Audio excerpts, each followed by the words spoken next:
in the novel, Dracula is quite scary and quite, demonic, and he's not a suave, like, dinner jacket wearing, Bela Lugosi. Like he's intense.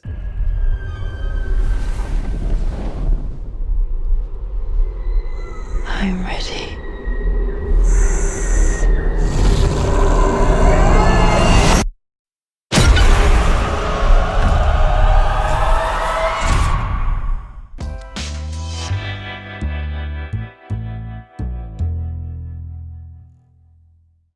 I guess the first question I want to ask is there's such a lovely marriage of not only Nosferatu, the legend of Nosferatu, but also Dracula. Yeah.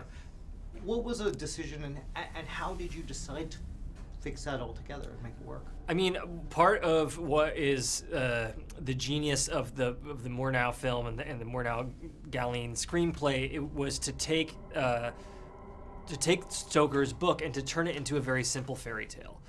As much as I love the novel, like, I think the thing that's transcended and made it so adaptable and so inspirational for so many people over, the more than century that it's been published is the elegance of that fairy tale that's inside of that book. And and so I think that I reread the novel several times, but I think that it was the architecture of the Murnau story and the movements of the Murnau story that appealed to me. And I also realized that if I could make the Ellen character, Lily Rose Depp's character, the central protagonist, and if we could see the story through her eyes, there would probably be the ability to make the film more emotionally and psychologically nuanced than simply an adventure story about a real estate agent.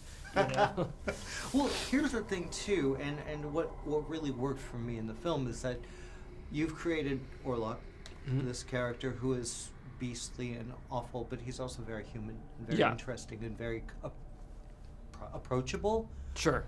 What was that decision to make him more like a real character? I do, in the novel, Dracula is quite scary and quite, demonic, and he's not a suave, like, dinner jacket wearing, Bela Lugosi. Like he's intense and obvious, but we wanted to go further, and so I was looking into the folk vampires, written about by people who actually believed in these creatures, and in the early folk vampires look like putrefying corpses, so then it's like, well, what does a dead Transylvanian nobleman actually look like?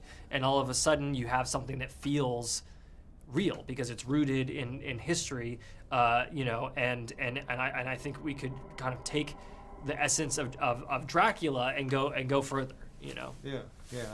Well, you also paint such a beautiful. This is a beautiful film. It's so vivid. It's so alive with atmosphere. How did you get that atmosphere? When did you know this is what I'm looking for? This is a look at the film. I mean, there's so many influences. So many cinematic influences.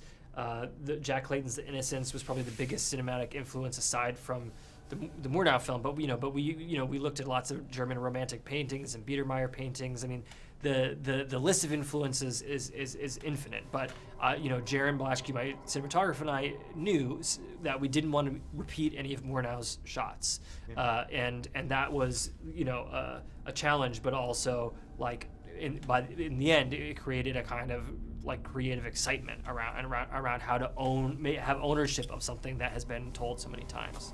Well, you also created one of the coolest shots I've seen this year, the hand. Yes. Talk about that. That's beautiful. I mean, it's inspired by Murnau's Shadows, but it's also Murnau's Faust, when Satan spreads his wings and puts his shadow over the city, and also Archie Mayo's Svengali, when Svengali's like reaching telepathically out to Marianne Marsh's character across the city. So it's an ode to several films, but it becomes it kind of its own thing. Yeah. Well, it also makes him just more of an interesting villain because he's just kind of an abusive dick sometimes. Yeah, absolutely. Yeah. All right, we got to wrap, but it's a pleasure, man. This is okay. it.